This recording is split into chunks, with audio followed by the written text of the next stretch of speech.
ప్రతిజ్ఞ చేసి అవసరమైతే పోరాటం చేయి, మేము కూడా తప్పకుండా నీకు సహకరిస్తాం. కానీ దొంగ మాటలు చెప్పకు, పచ్చి అబద్ధాలు చెప్పి గొంతు గొయ్యకు తడిగుడ్డతో. ఆలోచించండి మీరు. 42% రిజర్వేషన్ ఇస్తామని చెప్పారు. ఏది సర్పంచ్ ఎంపీటీసీ పదవులు మాత్రమే కాదు, జెడ్పీటీసీ కౌన్సిల్ పదవులు మాత్రమే కాదు, 42% విద్యలో చదువుకునే పిల్లలకు, 42% కొలువులలో ప్రభుత్వ కొలువులలో ఉద్యోగాల్లో ఇస్తామన్నారు.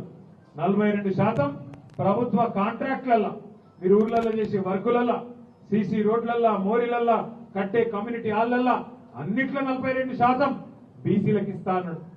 బీసీ సబ్ ప్లాన్ పెడతా అన్నాడు. అట్లాగే బీసీ సోదరుల కోసం 5 ఏళ్లలో 1,00,000 కోట్ల బడ్జెట్ పెడతా అన్నాడు. సంవత్సరానికి 20,000 కోట్లు మీకే ఇస్తా అన్నాడు. ఎంబీసీలకు మంత్రిత్వ శాఖ పెడతా అన్నాడు. మోస్ట్ బ్యాక్వర్డ్ క్లాసెస్ కు అలాగే ప్రత్యేక మంత్రిత్వ శాఖ పెడతా అని చెప్పి నమ్మబలికిండు. ఇంకా చాలా చెప్పిండు. ముదిరాజులను బీసీ డీలకెళ్ళి ఏల మారుస్తా, యాదవులకు డైరెక్ట్ గా ఖాతాలలో పైసలేస్తా, పద్మశాలిలకు మీ జిల్లాలో కూడా జనగామ జిల్లాలో కూడా మెగా పవర్ లూమ్ క్లస్టర్ పెడతా అని కులానికి ఒక మాట ఇచ్చిండు. ప్రతి కులానికి బీసీలలో మాట ఇచ్చిండు. ఒక్కటన నిలబెట్టుకున్నాడు అయ్యేల వరకు. 42% రిజర్వేషన్, 42% రిజర్వేషన్. ఒక మాట నేను అడుగుతున్నా, ఇక్కడ వచ్చిన మా బీసీ సోదరులు ఆలోచించాలని కోరుతున్నా. పల్లాన్న చెప్పిండు, దొడ్డి కుమరయ్య పుట్టిన నేల, సర్వాయి పాపన జన్మించిన నేల, సాకలి ఐలమ్మ పుట్టిన గడ్డ ఈ జనగామ. మరి ఇక్కడున్న మా బీసీ అన్నదమ్ములు, బీసీ అక్క చెల్లెలు ఆలోచన చేయాలి. 42% రిజర్వేషన్ ఇస్తా అని చెప్పిండు. సరే ఇవాళనేమో కోర్టు ఆపింది అని డ్రామాలు చేస్తున్నాడు. సరే రాజకీయ రిజర్వేషన్ ఒక నిమిషానికి కోర్టు ఆపింది అనుకుందాం. మరి మిగతా నీ చేతుల్లోనే ఉన్నాయి కదా. 1,00,000 కోట్ల బడ్జెట్ నీ చేతుల్లోనే ఉండే. 42% విద్యలో, కొలువులలో, ప్రభుత్వ కాంట్రాక్ట్లలో ఎవడాపిండి నేను కోర్టు అయితే ఆపలేదు కదా. ఒక చిన్న కాగితం ఇస్తే అయిపోతుంది కదా. అట్లే ఇంకొక మాట నేను అడుగుతున్నాను, మీరు ఆలోచన చేయండి. బీసీ సబ్ ప్లాన్ ఎందుకు పెట్టావు? 2 బడ్జెట్లు అయిపోయినాయి, ఇంకెప్పుడు పెడతావు? సబ్ ప్లాన్ పెడతా అని మాట ఇచ్చింది నువ్వు. ఇంకా చాలా చెప్పినావు, ఏ ఒక్కటి కూడా ఇప్పటి వరకు నిలబెట్టుకోలేదు.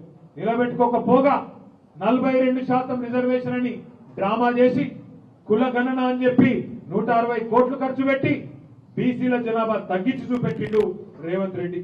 ఆనాడు సమగ్ర కుటుంబ సర్వేలో కేసీఆర్ గారి ప్రభుత్వంలో 2014-15లో 51% బీసీ అని లెక్క వస్తే దాన్ని తగ్గించి 46% చూపెట్టిన దుర్మార్గుడు రేవంత్ రెడ్డి. 46% అని చూపెట్టుడు కాదు, 42% రిజర్వేషన్ అని దానికి 10 రకాల కథలు చెప్పిండు. ఒక రోజేమో రాజ్యాంగ సవరణతోనే రిజర్వేషన్ వస్తుందని చెప్పిండు. ఒక్కొక్క రోజేమో నేను బిల్లు తెస్తున్నా, బిల్లుతోని అయిపోయింది, సప్పట్లు కొట్టుని, పాలాభిషేకాలు చేయండి అని ఒక రోజు చెప్పిండు. ఇంకొక రోజు బిల్లు కాదు ఆర్డినెన్స్ తెస్తున్నా అన్నాడు. ఇంకొక రోజు జీవో ఇస్తే చాలన్నాడు. ఇంకొక రోజు పార్టీ పరంగా ఇస్తా అని చెప్పిండు. ఇన్ని కథలు చెప్పిండు. కానీ ఏం చేసిండు? ఆఖరికి నిన్న సర్పంచ్ ఎలక్షన్ నోటిఫికేషన్ వచ్చింది. కేసీఆర్ గారు ఉన్నప్పుడు 24% ఉండే బీసీల రిజర్వేషన్ సర్పంచ్ ఎలక్షన్ లో. మరి ఇవాళ ఎంత అయింది? ఎక్కడ 42, ఎక్కడ 17%. అంటే వెనకటికి ఎవడో చెప్పిండు, కొండంత రాగం తీసి గాడి పాట పాడినాడు. గట్లున్నది రేవంత్ రెడ్డి కథ. ఇక 2 ఏళ్ళకి వెళ్ళి 160 కోట్లు ఖర్చు పెట్టి ఇగో చేస్తే కులగణన, అగ చేస్తే ఇక అయిపోయి 42%, ఇగో జీవో, అగో ఆర్డినెన్స్, ఇగో బిల్లు, అగో రాజ్యాంగ సవరణ, ఇగో ధర్నా, అగో పాలాభిషేకం. అయిందా మరి? గందుకే అంటున్నా, కాంగ్రెస్ అంటేనే మోసం, కాంగ్రెస్ అంటేనే దగ, కాంగ్రెస్ అంటేనే వంచన, కాంగ్రెస్ అంటేనే కుతంత్రం. అందుకే ఆ కాంగ్రెస్ పార్టీ యొక్క అభ్యర్థులకు ఖచ్చితంగా సావు దెబ్బ కొట్టాల్సింది, కర్రు కాల్చి వాత పెట్టాల్సింది మా బీసీ బిడ్డలు, మా బీసీ అన్నదమ్ములనే మాట నేను మళ్ళొకసారి గట్టిగా చెప్తా ఉన్నా. ఆలోచించండి. ఏ వర్గాన్ని మోసం చేయకుండా ఈ కాంగ్రెస్ వాడు? ప్రతి వర్గాన్ని మోసం చేసింది. ఎస్సీ ఎస్టీ డిక్లరేషన్ అన్నారు. కేసీఆర్ 10 లక్షలు ఇస్తే దళిత బంధు నేను 12 లక్షలు ఇస్తా అభయ హస్తం అన్నాడు. ఇచ్చిండా? ఒక్కలకు 12 పైసలు ఇచ్చిండా? ఎక్కడన్నా ఒక్కలకు కార్పొరేషన్ లోన్లను ఇచ్చిండా? ఏదీ లేదు ఇప్పటిదాకా.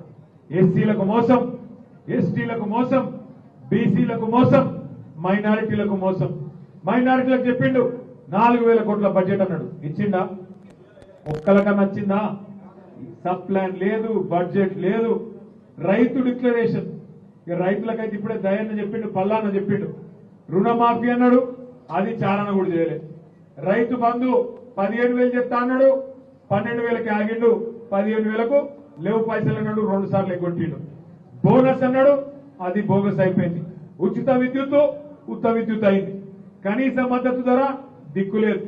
పత్తి కొనేటోడు లేనేలేడు, 8,000 రూపాయలు వస్తలేదు, 6,000. ఆ పత్తిలో కూడా తేమ శాతం అని చెప్పి కటింగ్ పెట్టి పత్తి రైతులు నాగం చేస్తాడు. ఇంకో దిక్కు